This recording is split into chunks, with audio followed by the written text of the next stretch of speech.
Correct him, I hope. No, I absolutely In correct case. him. Well, here's the thing, is I was main roads are probably, supporting I it, think, but I wasn't going to vote for sidewalks it are the unless, worst thing you know, right these now. questions got answered. They didn't. Let me get my stuff in the right order here, and we'll get started. Yep, you're doing fine.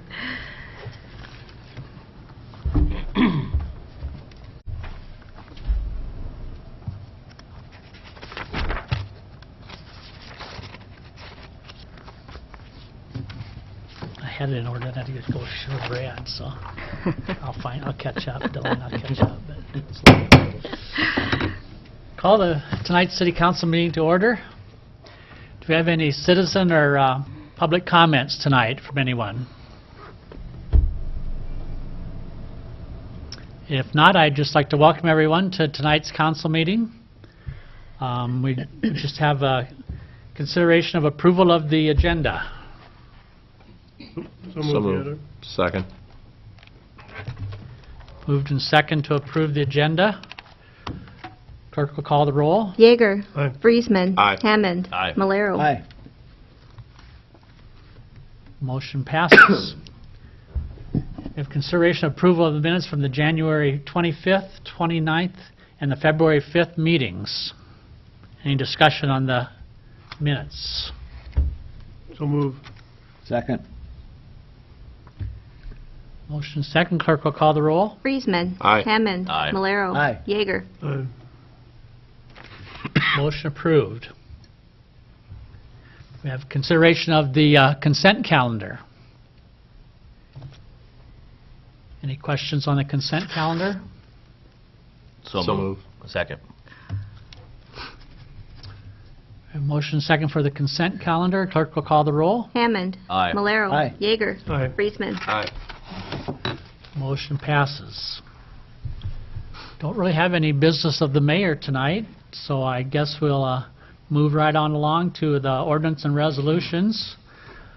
First is consideration of a second reading of ordinance 1113, amending subsections of 105.02 definitions and 105.10 waste containers of the Charles City Code of Ordinances for the purpose of modifying the requirements for disposal of residential and waste and recyclable materials. Any discussion tonight? I don't know if you want to just reiterate what we talked about before, but this is just to take into account all of the new garbage totes that we will be implementing on April 1st. There's some regulations we want everybody to know about as far as the distances to set them apart, and they can't set them out more than 24 hours prior, and they can't be out after 24 hours after. It just kind of outlines all of that. And I know, Dean, you were thinking there might be a couple Yeah. small changes As we I might was- want to make in there. As I was reading through the ordinance, I see there's a couple things that are in the ordinance that we no longer do. Says newspapers must be bundled with string, twine, or rubber bands, which is not a requirement anymore. And then it just says glass recyclables, and now we just only accept clear glass recyclables. We don't accept colored glass recyclables. So I visited with Steve earlier and with Brad tonight, and they thought we could make those changes in the ordinance too, even though this is the second reading, that they were not really substantial changes. So it would just kind of update our ordinance to what the current practices are. So we would make those changes also in the ordinance, but I think we can still have the second reading tonight. Has anyone had any comments from? I haven't received any. I haven't either, so. So move. Second. Moved and seconded for the second reading of ordinance 1113. Clerk will call the roll. Malero. Aye. Yeager. Aye. Friesman. Aye. Hammond. Aye. Motion passes. We'll have the second reading of ordinance 1113. An ordinance amending subsections of 105.02 definitions and 105.10 waste storage containers of the Charles City Code of Ordinances for the purpose of modifying the requirements for the disposal of residential solid waste and recyclable materials. All right. Thank you. Next is to consider a motion to apply to the Board of Adjustment for a special use permit to allow the sale of fireworks in the Hy-Vee parking lot, which is owned by the city. We have Jonathan Reese here from TNT Fireworks, and he did lay a bit more information in front of you as far as the certificate of insurance and an updated map. Let's see, what else did you give us, Jonathan? I haven't even had a chance to look at it. All kinds of good stuff. If you want to step up to the microphone, Jonathan, that would be good. And then we also have Bob Ingram here. He is our insurance agent, and so if you have any questions of him as well, he is here to answer those. So. Do you have any further presentation, Jonathan, or clarifying the things we talked about at the workshop? I think the only things that I was trying to do here is just address some of the concerns that we had last week. And so Steve had, or from your original workshop, had mentioned a couple of things that he wanted me to address. I have itemized those here in this first letter here, which says Charles City Council. I'll just read through those real quick. I'm not going to belabor through everything here. But one thing he had mentioned was confirming our partnership with Hy-Vee, which we have done. I did talk with Ryan Parker today. He said that he was not able to make it tonight. He had prior engagements. The other one that was probably more important in this particular case was contacting the adjacent businesses. So I have talked with Kurt. His only concern was making sure that we are not going to be interfering with his customers' parking and his employee parking. And as far as I know of, the location that we had discussed last week, being right here in this front corner, is fine with him. I also talked with the administrator over at NIAC, and she's 100% fine with us being in the lot. And I also talked with Pat McCann here at First Baptist Church, and he's 100% for it as well, and he said that that location there would not interfere with anything that they are doing. I did reach out to, I believe, is it Father Mayer, and I have not heard back from him. So as of, I guess, there's nothing I can do at this point as far as concerning that. Again, I think most of what's else that was mentioned in here we talked about last week. The insurance was one of the things that you guys had asked for, which I have provided a sample copy of. So this would be a sample of up to $10 million in this particular case. And if the council should decide to move forward in this particular vote, we would provide you with an official copy. Are there any particular specific questions with the certificate of insurance as of right now? I know Steve had some questions, Bob, and maybe you can speak to them on the, was it bodily injury? Making sure that was covered. Have you seen this, Robert, this certificate Yeah. of insurance? Okay. Yeah. Do you have any comments you'd like to make on the insurance, or does that look Yeah. okay to you? Yep. Yep. Yes and no. Okay. Okay. Yes, Bob Ingram with Sisson and Associates. The certificate of insurance that I received is, as far as the coverage for the liability limits, I'm fine with those because we basically have this. We have the same thing for the fireworks display on the 4th of July. The indemnification, they've added the city as additional insured.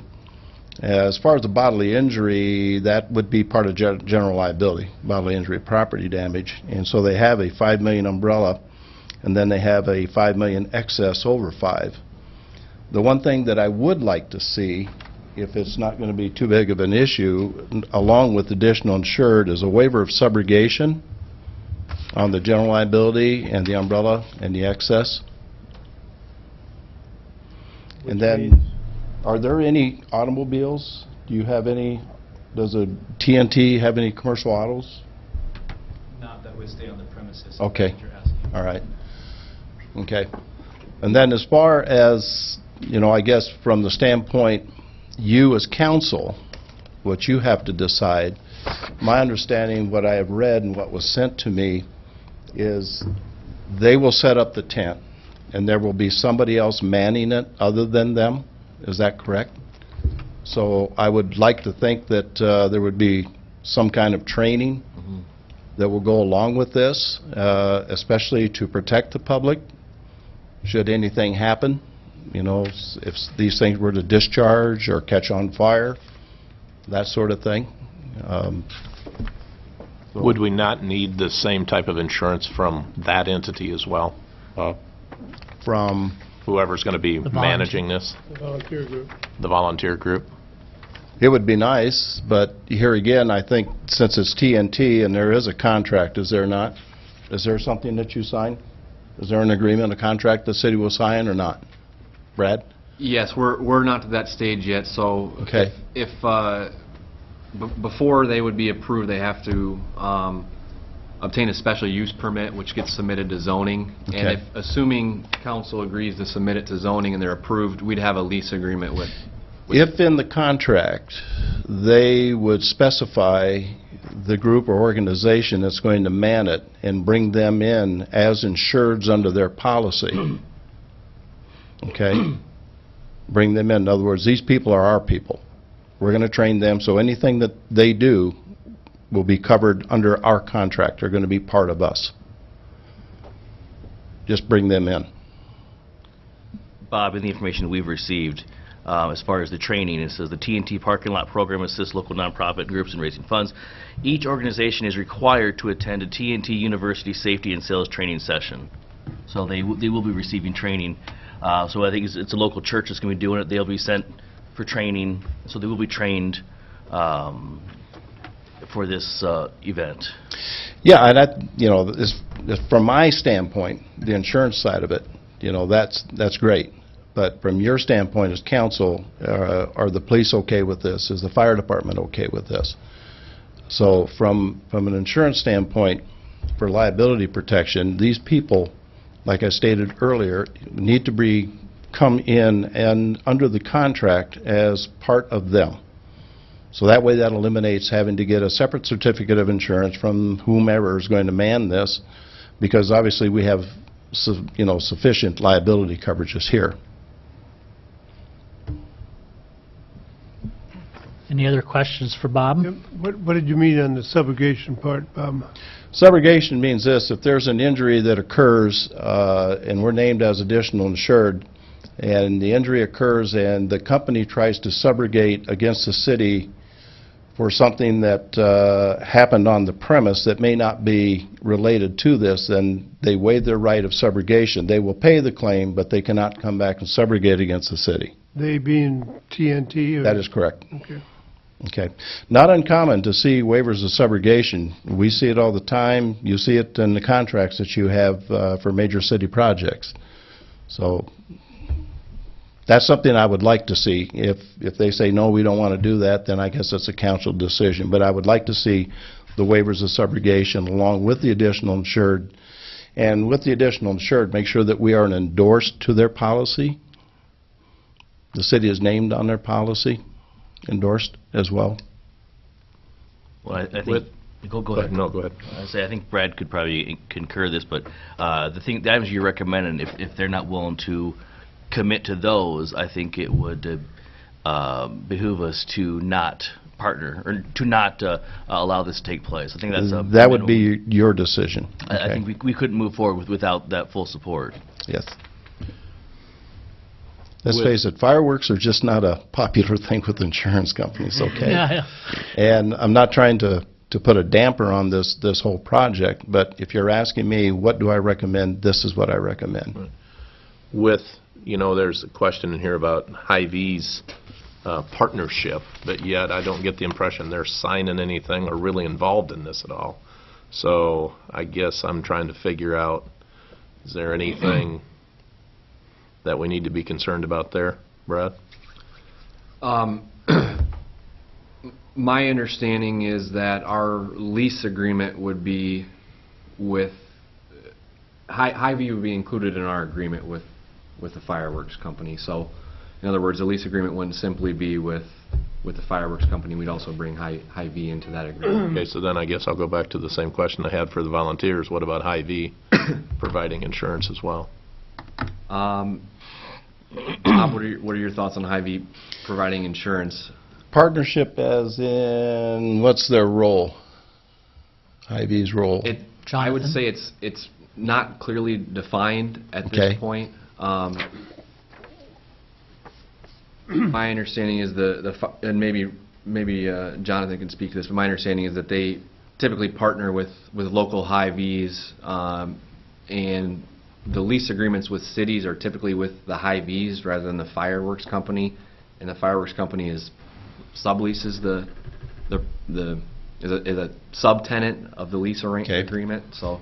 In Jonathan the might be able to speak to that in more the than I can. contract, would there be, in other words, the agreement that you're going to draw up is going to be with the TNT. In the same contract, would we bring in Hy-Vee and say, okay, you're partnering with them, so we want you to sign this and hold us harmless for anything that happens for Right. this particular operation? Correct, right. Okay, then it'd be up to you to decide, okay, then we want a cert from Hy-Vee, a certificate, Right, and we want to be named. right. Okay, does So- that answer your question? Yep, thank you. Jonathan, has that happened in the past with your Hy-Vee arrangements? Do they sign as well? So I will say that I am too new to answer that question appropriately in this setting. Okay. So I can go back and ask. So, and again, to what you were talking about here as far as the partnership, this is a unique situation for us, because usually... You need to step up to the mic, sorry. Yep, Oh. sorry. So again, with the partnership with Hy-Vee, this is a unique situation for us, because typically, the city doesn't own the land. So that's, the situation that we're kind of working through here. So I guess in a sense, yes, it typically is a sublease of sorts. Okay. Yep. And tonight, what's on the agenda is this area is zoned, in order to sell fireworks, you have to obtain a special use permit. So you have to go through the process with the Board of Adjustments in order to obtain that permit. Since the city is the owner of the property, what they're deciding tonight is whether they want to submit that application to the Board of Adjustments or not. And if not, then the fireworks company obviously wouldn't be able to obtain a special use permit to sell fireworks there, so.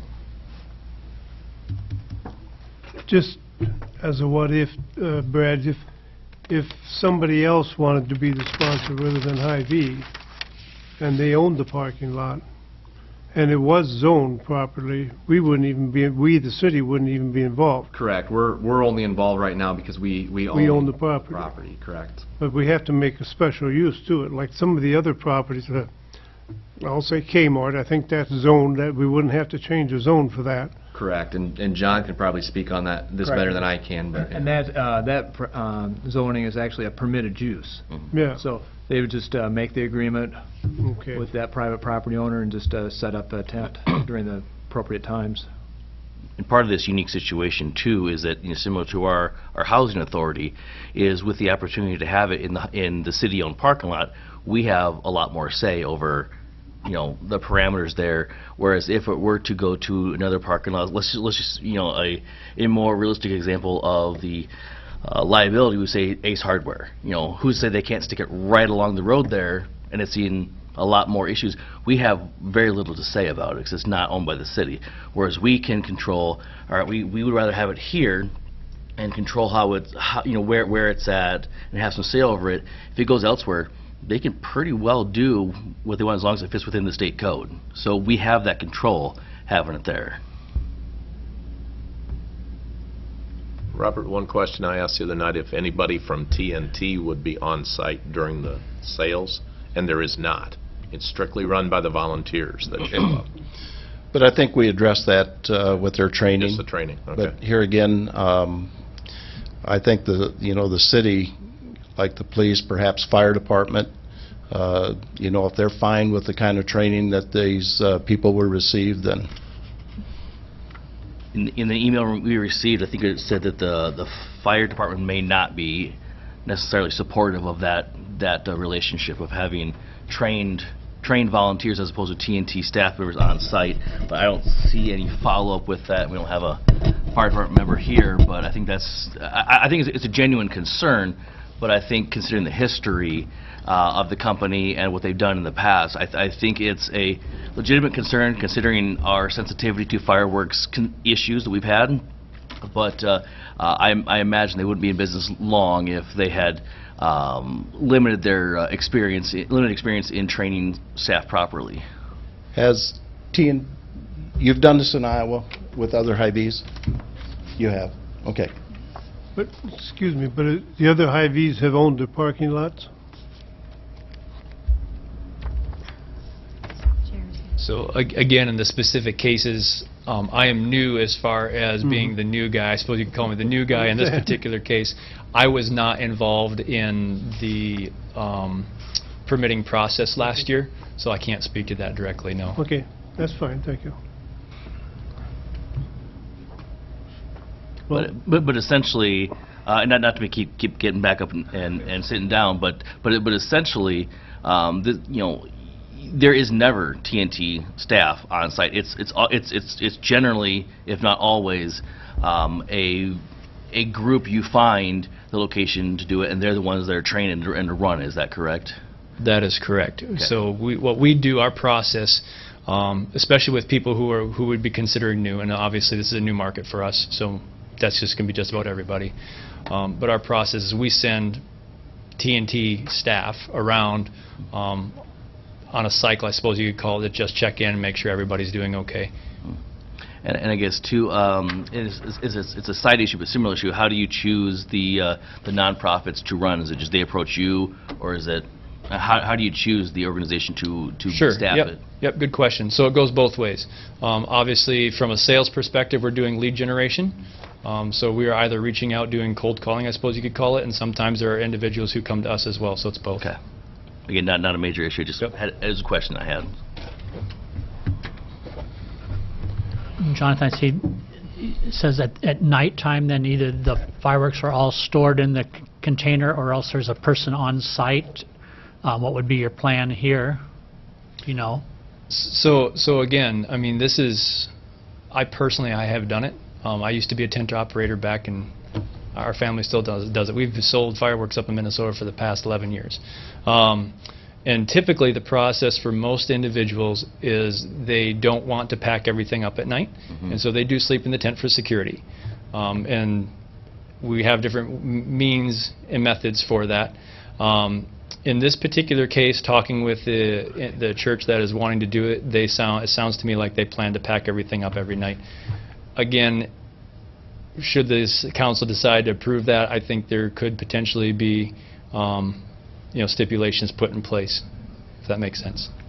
Okay, thank you. And one item that I think was a concern, but you addressed in your presentation, your PowerPoint, in the packet here, is that these are not commercial grade. These are consumer grade. These aren't necessarily large mortars. They're smaller, performance type. Could you kind of get into more of that, of what actually will be held at that location as far as the fireworks go? Sure. So, I mean, basically consumer grade is obviously for the end user, just consumer.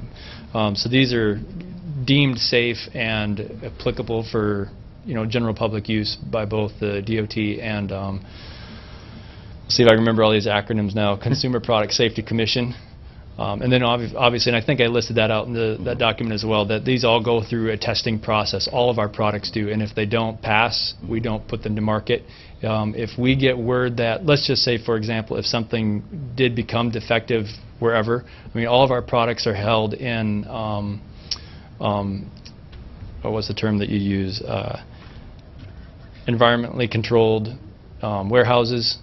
All the time. I mean, we're very, very cautious about it. And if anything ever does come up that we hear that happens to be, a defective product, we pull it immediately. Well, I think our concern comes down to, and again, I think it's understandable, but we have an extreme sensibility. When we had large commercial grade operation, essentially tip and shoot at the public, and so we're thinking, explosions.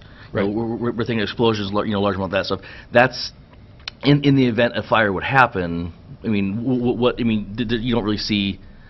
I mean, what's the type of worst case scenario situation of that? They're not going to, explode. There's going to be a large fire. I think we're trying to get away from that thought that these are going to be major explosive devices. That's not really essentially the case with these. Right. We are not obviously selling dynamite in the tent.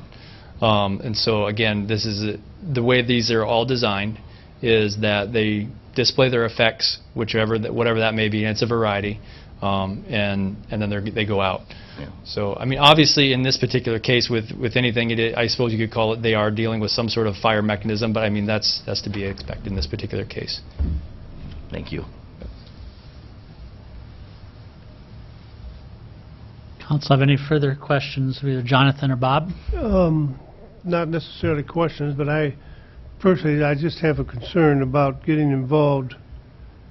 Basically, it's unfortunate that we own that parking lot. I mean, I have no problem with Hy-Vee and TNT getting involved, but now we have to get in the middle of it because we own the property. And I have a problem with the city getting involved basically with private enterprise on that. I would much prefer, if they're going to have that they would do it outside of the city. I think the good discussion that we've had on insurance is obviously very concerning to me, that we have to have that discussion, and we do. I'm really not in favor of extending this out. For the state of Iowa, which is none of our concern, but, well, it is, but not in this conversation, why they got into this mess in the first place. But if we can sell them, but we can't use them in the city, and that's tells me something there. And I'm concerned about a downtown location. We have more people moving around, and the security. I mean, I know we'll be fenced off and so on, but we have a lot of young people, and that could be in that area. And you can't keep dodging things for insurance or for fear of, but I think this is a risk greater than I personally think the city should get involved in. And kind of back to my point, I think it's better for us to be in control of it than for it to be in another parking lot where it's much higher concern that we have no say over. So if basically the state's saying, and the city said, yes, we're allowing sales inside city limits, I'd rather have control over it than having no say at all, which is what the two other parking lots in town may end up being. I don't want to argue with you, Mike, but once we okay this, we're not in control of it. It's just going to happen. Parameter-wise, And we're in control we're just of it. okaying it to happen on our property. Mhm. Because we're not going to have any hands-on control. Correct. The parameters of it, we're controlling. Further discussion? You've done a nice job, your presentation's great, you have two good-looking kids. They're doing very Nice well. business, but I just don't think the city ought to be in the business of supporting this kind of an industry, of any kind, really. We do have one, not Hy-Vee, but the next-door neighbor uses that public thing. That started long before I ever became involved with any of this. I'm not sure that's a good idea, but we do that because we've always done that. I'm more like Jerry. I just don't think this is a good idea. I hope you can go to one of the private parking lots and figure out something. I'd so move for approval And what would your motion be for? to submit the special use permit to apply for the Board of Adjustments to special use permit. Okay.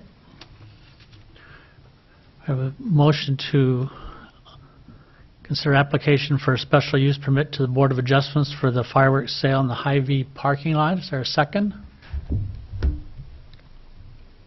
Want to bring it to a vote, I'll second. Okay. Any further discussion? Not, we'll have the clerk call the roll. Yeager. No. Friesman. No. Hammond. Aye. Malero. Nay. Motion is defeated. Jonathan, I think Dan kind of summed it up. I don't think it's that we are opposed to your idea. It's just that we don't, the council, I should say. It's not a we. sensitive location. Council does not like it on city property. So hopefully you'll be able to find another location and we'll, provide your service to our community, because I think it would be something the community would probably appreciate. So thank you for being with us. Jonathan, I think you gave a very good presentation. You did a very nice job. You all are very kind. Thank you. We may not agree on some parts of it, but I think you did a very nice job. Not opposed to fireworks, just that right downtown. Just too many questions. Thank you. Thanks, Thank you. Jonathan. Travel safe. Those kids are so All right, cute. well, moving on along then, we have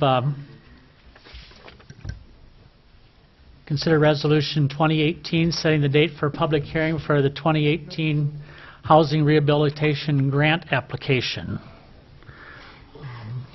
Heidi some couldn't- discussion on yeah, that one? Heidi couldn't be here tonight, so I told her we could handle this. This is, well, I hope we can handle it. I can handle it. This is just a second go-around of a application for a rehab grant through the CDBG. And they've picked out a target area. And NIACOG, Steve Wendt, is the one that is kind of in charge of getting this all applied and all the paperwork and such. So we need to set a public hearing on it. And he has said to do that on March 5th. So we will have a public hearing that night on the application. What is the target area on that again? This target area is, thank you. Oh, wow, this doesn't really help too much, but it's north. Well, Kind of okay, the okay, north- I remember, I remember. Yep, North Grand. Northeast I remember. Yep. part up in there. Yeah, That I way. remember now. Northeast The area. highlighted area. That's an odd shape, isn't it, for an area, but... Well, I think the expectation is it included a larger area because of the requirements of LMI households. LMI, And so yep. it's a little different. We've done similar CDBG grants before for different areas, but I think Heidi just wants to apply again for another area to Right. to use. And like I say, it is a little expanded area, but it does meet the requirements of the area, I guess. And we've always had good luck. I mean, I think this is a great program. It's done Right, a lot it's of been good. good. Done a lot of good in the town, so... I'd so move for 20-18. Second. Any further discussion? And these are owner-occupied Correct. rehabilitation units. Owner-occupied, correct. Clerk will call the roll. Friesman. Aye. Hammond. Aye. Malero. Aye. Yeager. Aye. Motion passes. Next is to approve a contract and bond for the 2018 Charlie Western Trail Bridge demolition project. John, you want to comment on this one? Sure. At the February 5th City Council meeting, the council awarded the project, the demolition project, to Lodge Construction, who submitted the low bid. Their low bid was $267,910.40. As we've discussed before, the project will include the complete demolition of the bridge. The piers and abutments will be removed to at least 1 foot below the stream bed and surrounding ground elevations. The earth and fill and demolished concrete will be removed except for usable concrete that's going to be stored at the Shaw Avenue site for future use by the city. And approximately 50 feet of trail on either side of the bridge will be removed. Lodge Construction has indicated they plan to start the demolition work this summer when the river levels are historically at a lower level. The contract has a completion date on or before October 12th of this year. So I'd recommend approval of the contract and bond for this project. And how are we funding this, John? It's going to be a combination of, road use tax, general fund, as well as one-day borrowing. Okay. And there's an additional cost on top of this for the Engineering. Construction phase oversight, services, I guess yeah, I'll call yeah. it. So, and originally there was an estimate of about $400,000 to $450,000 for this project. So when we get done with everything, we should be about 320, $330 Correct. with that yeah. additional charge in there. Mhm. Is there anything else that's going to be a part of this?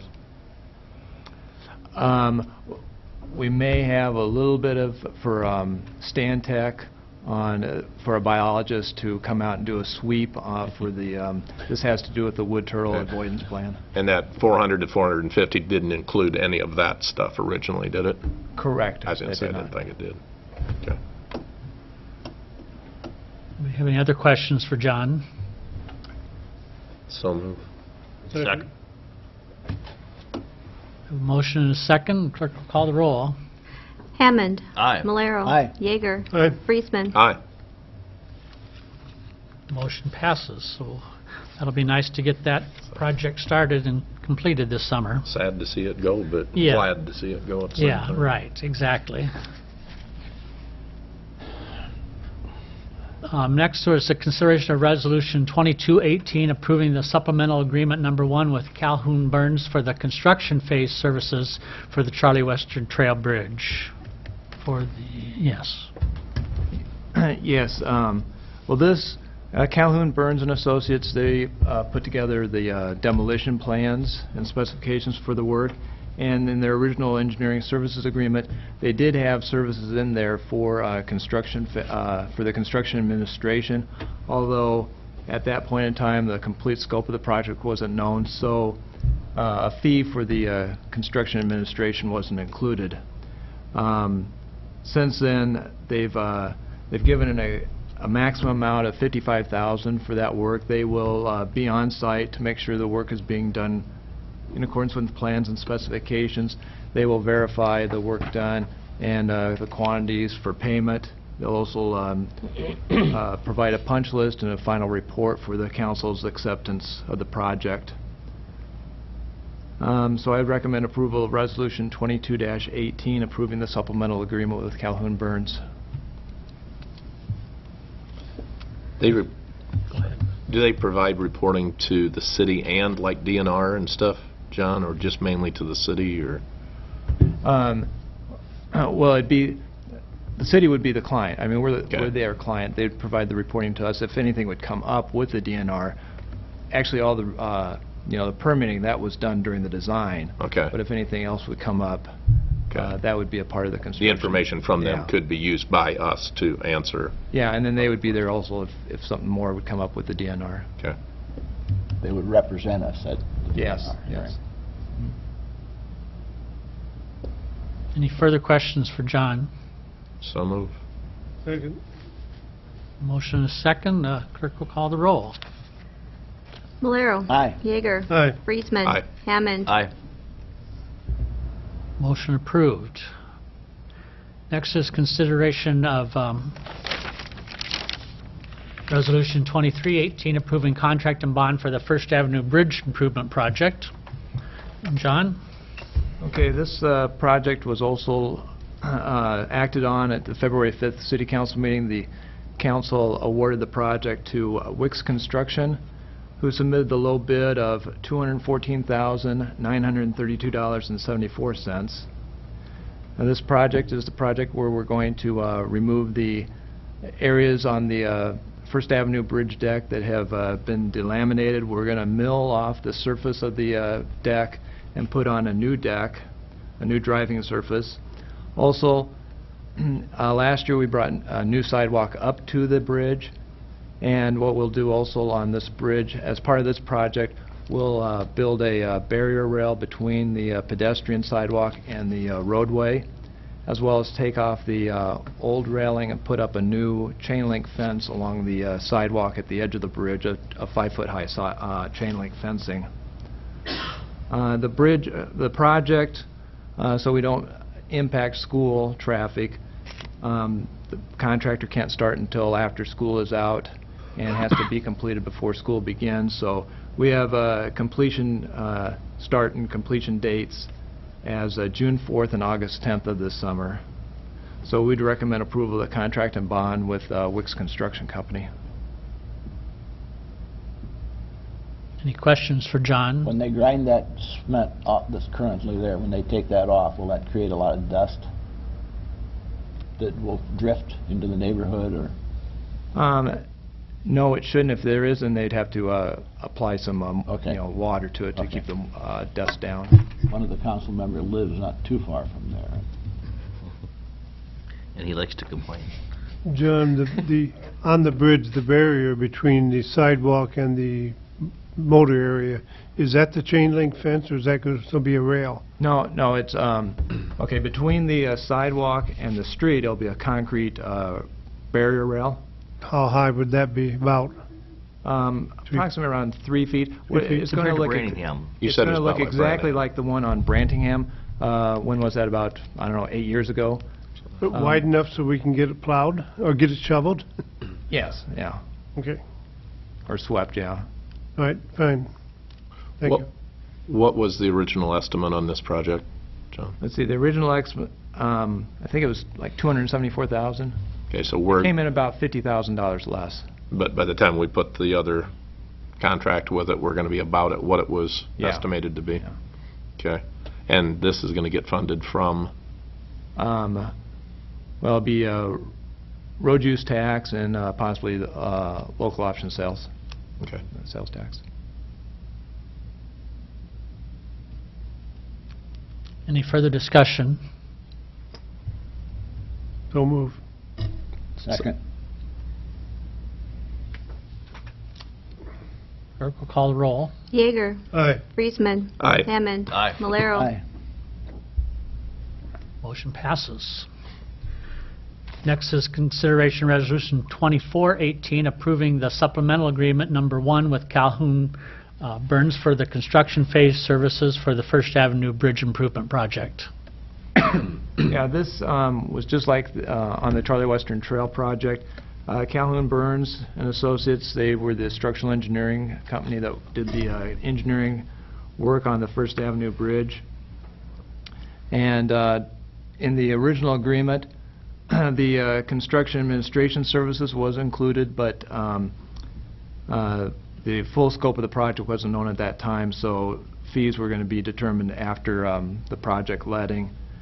They have provided a maximum amount of $60,000 for this, and see, this work is done on an hourly basis. It's not a lump sum, it's an hourly basis, so if the project goes faster, the contractor gets the work done sooner. It just means less time that they have to be here. So we would just get charged for what they are actually spending time here on. So I would recommend approval of Resolution 24-18, approving the supplemental agreement with Calhoun Burns. Any questions? So move. Second. Moved and seconded. Any further discussion? Clerk will call the roll again. Friesman. Aye. Hammond. Aye. Malero. Aye. Yeager. Aye. All right. Next is consideration of resolution number 2518, approving contract and bond for HydroClean Incorporated for the 2018 sanitary sewer lining project. Yeah, this is our annual project where we line sewers to keep out inflow and infiltration in the system. HydroClean, they submitted the low bid at $172,356, and they're also the general contractor for the 2017 project.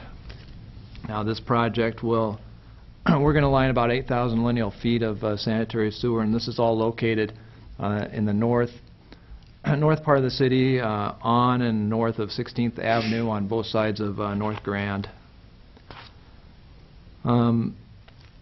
We don't have an actual start date yet. What I'll do is, once we have a contract signed, I'll send that to HydroClean, and we'll schedule a pre-construction meeting. The contract does have a completion date of September 21st of this year.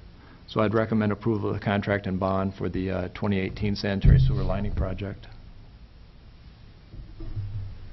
And HydroClean has done work for us Yeah. more than once in the past, haven't Yeah, they? they've lined before, and they've done quite a few manhole projects for us as well. Yeah.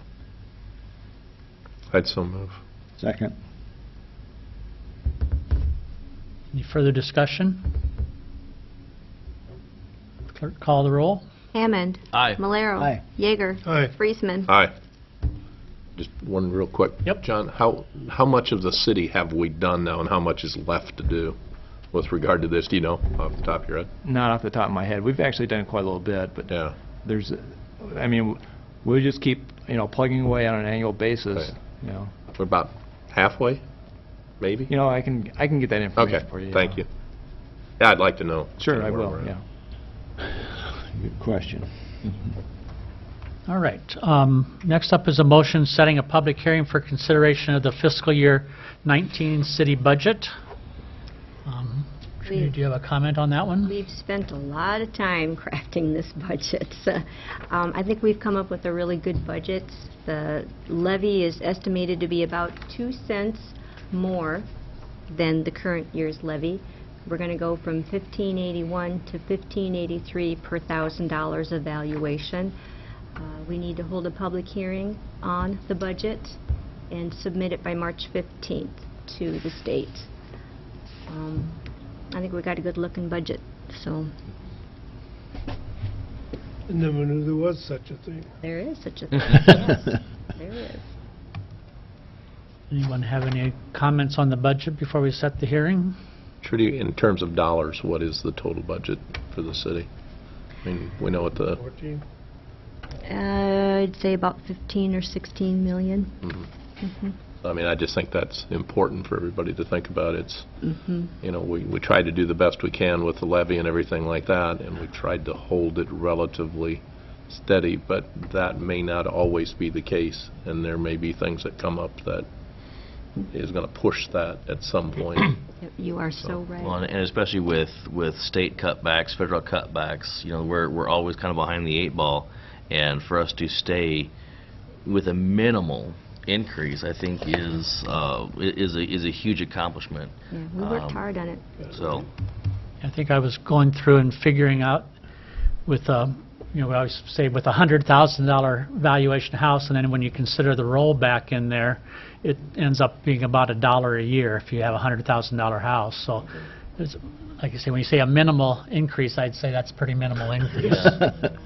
Even by my standards.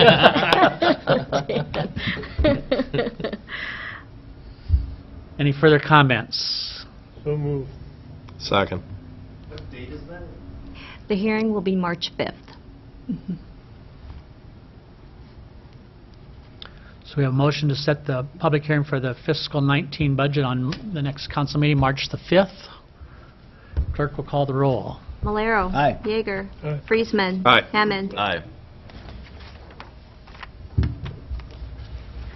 Next up is a consideration of Resolution 2618, approving the acquisition of right-of-way from Joe and Lori Nettleton.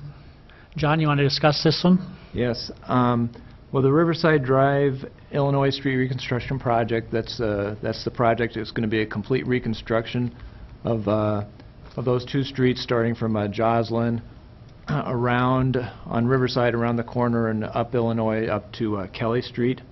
And this is the project we're going to reconstruct and raise the intersection of Illinois Riverside Drive, so it's up out of the so it's up higher, so it won't be inundated with so many flood events.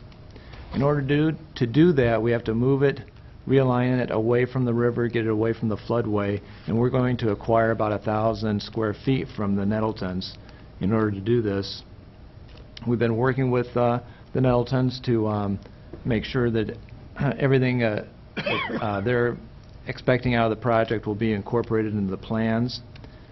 And we've completed that, and there are some costs that the city will be responsible for recording, like the new deed, for recording the partial release of the mortgage. But other than that, that's the only cost that will be incurred. So I'd recommend approval of Resolution 2618, accepting the new right-of-way and authorizing the city clerk to record the deed on behalf of the city. I think this is a great deal, and I think hopefully it'll be good when we get it all done. You've told me that, though, it's not that it won't ever flood, it just won't flood as often now. Correct, yeah. So And I'd the like drainage will be a lot better there, too, yes. to thank the Nettletons for their cooperation and working with the city on it. I'd so move. Second. Any further? Go ahead, Jerry. Now, we've had a lot of trouble with wood turtles in the past. We're not going to have any trouble with ducks here, are we? No. Okay. Were you hoping we were, or what? No, I just assume not. So I think we had a motion a second, We didn't sure we? did. Mhm. Kind of got sidetracked there for a while. Yeah, he's good at that. Clerk will call the roll. Yeager. Aye. Friesman. Aye. Hammond. Aye. Malero. Aye. Motion passes. Next is consideration of a motion awarding the contract for audit services for fiscal years 18, 19, and 20. I sent out a request for proposal to 6 different auditing firms. State of Iowa was included in there, and We got a letter back from them that said that they would not be able to do that for us, but we did get 2 bids back for audit services. The one is from Gardner Thompson, and they have been doing our audit for the last several years. And their bid was a straight 19.5 all the way across for the next 3 years. And I was going to look that up to see what this year's services were for them, and I did not get a chance to do that. I'm thinking that it was at 21.5. Is it, you found that out?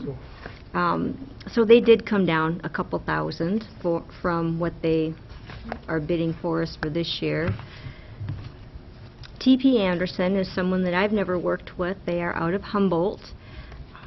And I've talked to several of their clients. Actually, I haven't. Steve has. And they all had good things to say about them. And their bid was, thank you, 14, 14.8, and 15,550 for the next 3 years. Neither one of those bids from either Gardner or TP Anderson included a single audit fee, which we are required. And that they can't really bid on that, I was told, just because they don't really know what it's going to entail, because it's going to depend on what programs trigger that. So they really can't bid that out, but Gardner Thompson charged $3,500, I believe, the last 2 years for sure, for their single audit. So those fees will be on top of this, but we won't know what that is until the audit is actually done. For the record, what is the single audit fee? Single audit is required if you receive federal money from a program of greater than $750,000. It used to be $500,000. They just raised that threshold here a couple of years ago. And our federal housing puts it into It's that. housing. It used to be both foster grandparents and housing, but now it's just housing. But if we would happen to get a really big federal grant, that would also come into play as well. So that's the only thing that's, out there that we don't really know. But I mean, I've heard good things about TP Anderson. We have a very good working relationship with Gardner Thompson. So that's about all I can speak to on this item. Well, if I did my math right, there's about a $14,000 difference between the 2 contracts. Right, for over a 3-year period, Yeah, 14,150. it's a pretty sizable savings to the city. I certainly don't have any problems with Gardner Thompson, but I would agree, it is sizable. It's $5,000 a year roughly. But I also think, Gardner's done a good job for us. I think we have a good working relationship. There's some newness when you bring in a new auditor as far as getting everybody on track and so on and so forth. But that's part of the game. I think Gardner's done a very good job for us, and I guess I personally would like to see us stay with Gardner, even though it's going to cost a little bit more. And they've shown pretty good restraint in their bidding.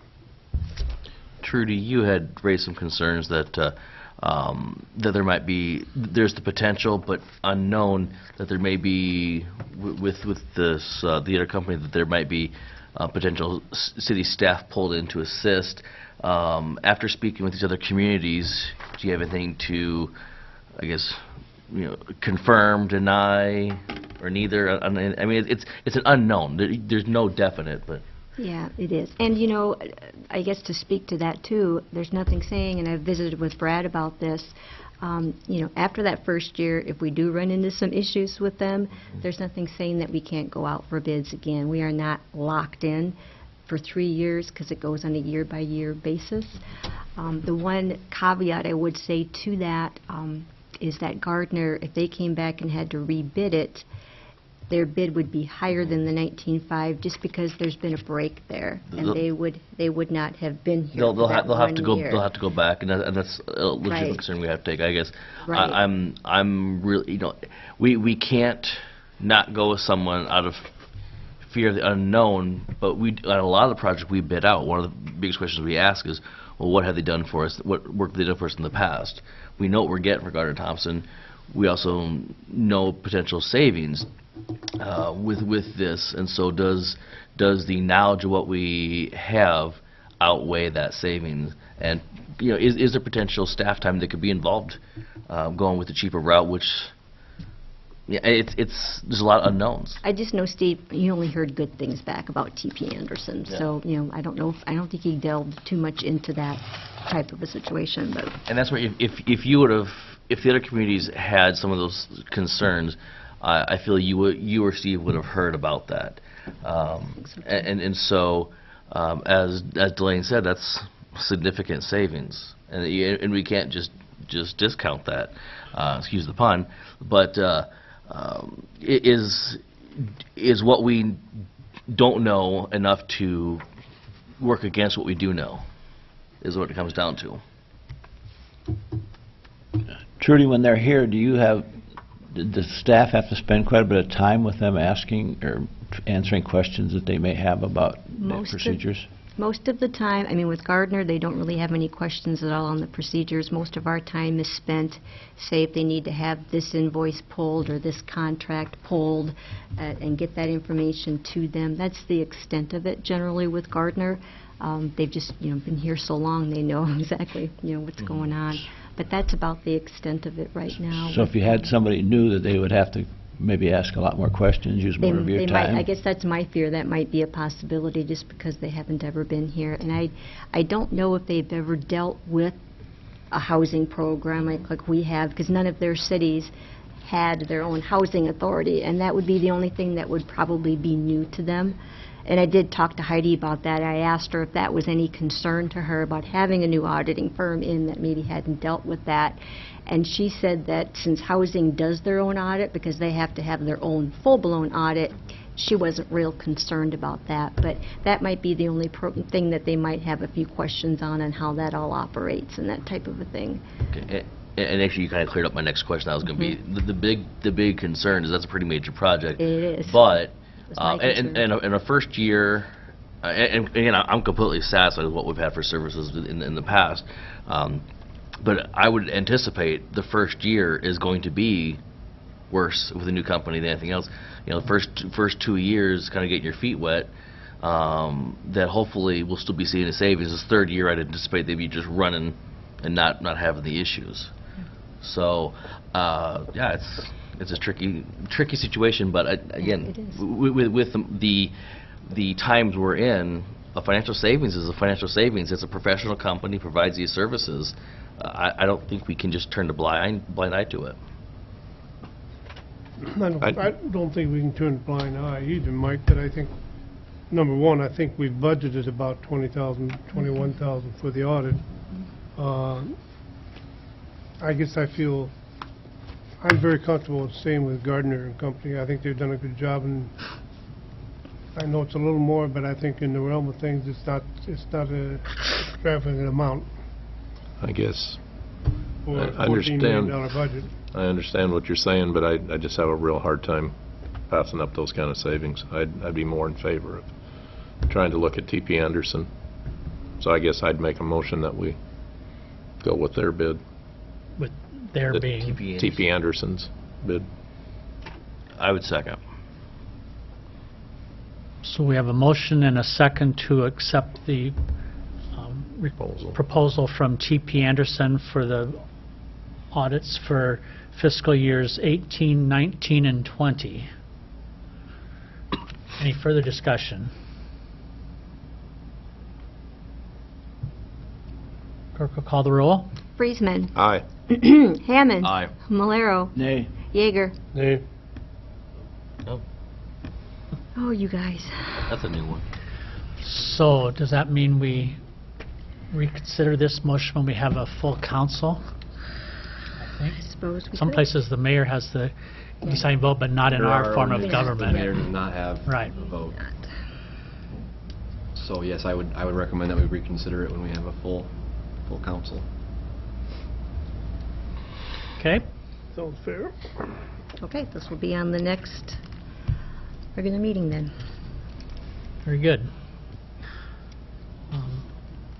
Next item on the agenda is consideration of Resolution 2718, approving application to the Transportation Alternatives Program grant program to fund a portion of the Charlie Western Trail Bridge replacement project. Now that we've gotten the bids to tear the bridge down, we got to build it back up. So, John, you want to talk about that?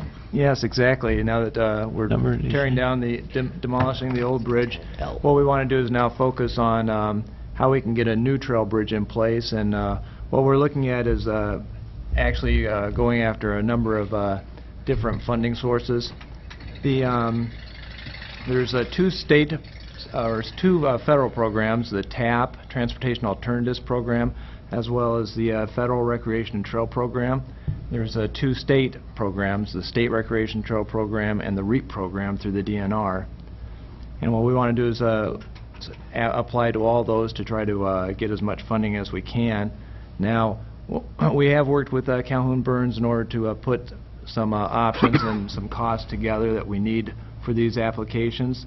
And we feel a pre-stressed concrete beam bridge is probably our best option. It provides good flexibility for the city.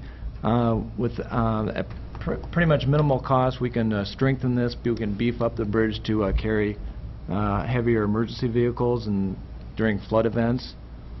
Also, we can enhance the bridge through different amenities for aesthetics purposes, as well as for maybe adding some viewing and some seating platforms in the middle of the bridge. This type of a bridge has a preliminary budget cost of about $1.2 million. Now the TAP application, that's the first application that's due, and it's coming up on March 2nd. We have to have an application into NICOG at that time. The application does require a council endorsement in the form of a resolution supporting the project, as well as committing financial resources to maintain the bridge for at least 20 years. And that's what this resolution is in regard to. So I'd recommend approval of Resolution 27-18 supporting the TAP application. The financing source for this would probably be a bond issue? No. What we're hoping to do is Get enough grant? with grants, as well as through other contributions, as well as then through some city funds, being able to fund this and be able to construct it without a bond. We could referendum. have some city liability, financial liability. Yes, yeah. Putting it together. Yeah, with all these projects, there's always a city share that's required. Okay. With this, John, I know everybody knows the bridge got to come down, the old one, and we got to put something back there, but hasn't been a whole lot of talk anywhere as far as what type or anything like that. I think we need to go after this funding source and apply for it, but what happens if we get a lot more community interest in what type of bridge goes out there? Is there any way to modify that application somewhere down the road if we would need to or want to?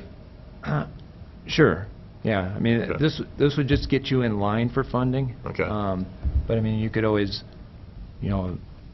adjust that. The one thing is, the concrete beam bridge. That's the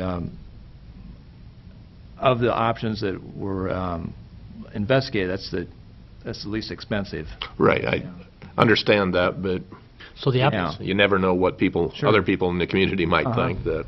So the application would not necessarily specify what type of bridge. It would just be the funding, it would be the 1.2 million, which is listed on here, or do you specify a certain dollar amount? No, actually, in the TAP application, you do have to provide more detail. You have to have some cross sections of what the bridge would Okay. look like. But if, as Delane was saying, if there's a more of a, conversation and that we want to change from that, then we just have to submit a new application, or not a new application, but just a revised application. You could We submit revise the that. dollar amount also? Yeah. Okay. Now, some of the pre-engineered steel ones that we looked at, it's not as easy to make those changes to provide emergency vehicles for our heavier equipment to go across. So there's some issues there that we'd have to work through too. Any further questions? This concrete one going to be, so there's a place out there where you can stand and look at the river and that sort of thing? Yeah, that's what I would like to see too, some amenities that way with some platforms out there that you could actually get, off the trail a ways to be able to stand there or to sit there and to just enjoy the area. Does it come with a no fishing sign? I move for 2718, approving the application for TAP. Second. And this is just an application for the one grant. You say there are some other grant opportunities that will be coming down the line later on. Correct. Well, the two state ones, those are due by July 1. And the other federal project is the Federal Rec Trail program that's due by October 1.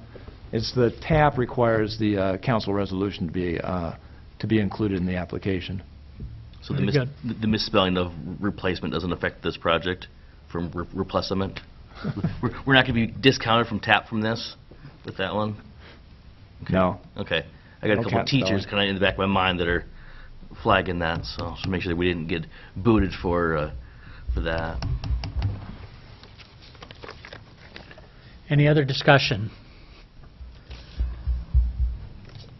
Clerk will call the roll. Friesman. Aye. Hammond. Aye. Malero. Aye. Yeager. Aye. The resolution passes. Next is consider a motion to allow arboretum on city property located at 1301 Clark Street. Who If you has the guys- discussion on this You one guys tonight? remember Wendy Johnson came to a meeting and discussed this project. She's not asking for any city funding, she just wants to know if it's okay to put this there. She is going to be working with the Park and Rec Director and the board to make sure that the items that are put there, trees, bushes, that type of a thing, are not going to cause any undue maintenance issues. This is going to be kind of some edible landscape in there, as well as some areas that are going to hopefully be utilized for like an outdoor classroom type of a thing. It's going to be a learning opportunity. So she's just looking for some permission from the council to allow this to be built there, and then she's going to take the ball and run. So I think it's a great idea, but do we have to be careful of people not eating, or eating the wrong stuff, Brad? Eating the wrong stuff. I'm thinking about Tide Pods and everything Oh my else. gosh. Some nitwit goes They down grow there on a and tree? Well, make starts sure gnawing that on we a don't have a tree and Tide gets Pod sick. tree. Do we have to worry about it? I don't think so. It's a similar project to, I think, Rotary, what Rotary did earlier in the year, is planting trees within. I think it's a great project. I'll second your motion. I would hope that's not a concern. In today's world, you never can tell. That's exactly right. So did you make a motion? Yeah. I couldn't quite tell from that if that was a motion or the not. form of a No motion, Tide Pod sorry. trees in the arboretum. We'll make sure and tell Wendy that. It's sad it has to be made a point. Jerry seconded Jerry it, yeah. seconded. So any further discussion? Clerk will call the roll. Hammond. Aye. Malero. Aye. Yeager. Aye. Friesman. Aye. You guys. Motion passes. Next is consideration of Resolution 2818, setting a public hearing on urban renewal plan amendment for potential Zoetis expansion project. Who This, has the I can take this. roll on this one? We need to amend our urban renewal plan amendment to include the possible Zoetis expansion project. This is a requirement by the state, and we have to do this every time we have a project going on in one of our TIF areas. This is going to include about a $55 million expansion, and we have already approved the high-quality jobs application that they sent into the state. Now this is just kind of the follow-up paperwork for that.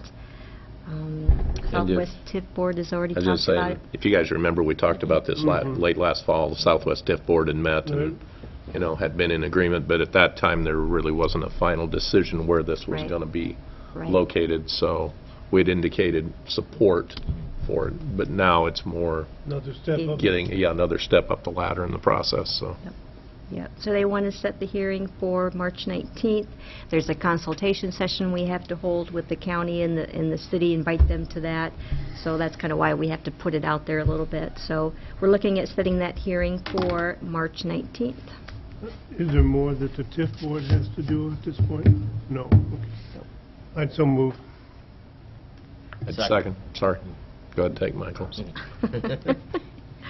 Any further discussion on this one? I think it's a great project. It's going to be great. Yeah, 6 new jobs, that'll be good. The company has not made an official announcement at this point, but Right. we're getting set in case they Another decide on us. Yep, it's getting Yeah, but closer. For a getting community of closer. our size, it's nice to have a company willing to expand to that extent in our area. In the long run, won't they increase the value of their property and increase property tax after some of these Yeah. subsidies? Yep. We like money. That's the hope, yeah. It's a little bit long-term, but it's going to be a good thing. And it'll put more demands on us to get housing, Yeah. to get housing. And that's good. Any further discussion? Do we have a motion on this? We sure do. Motion and a second. Clerk will call the roll. Malero. Aye. Yeager. Aye. Friesman. Aye. Hammond. Aye. Motion passes.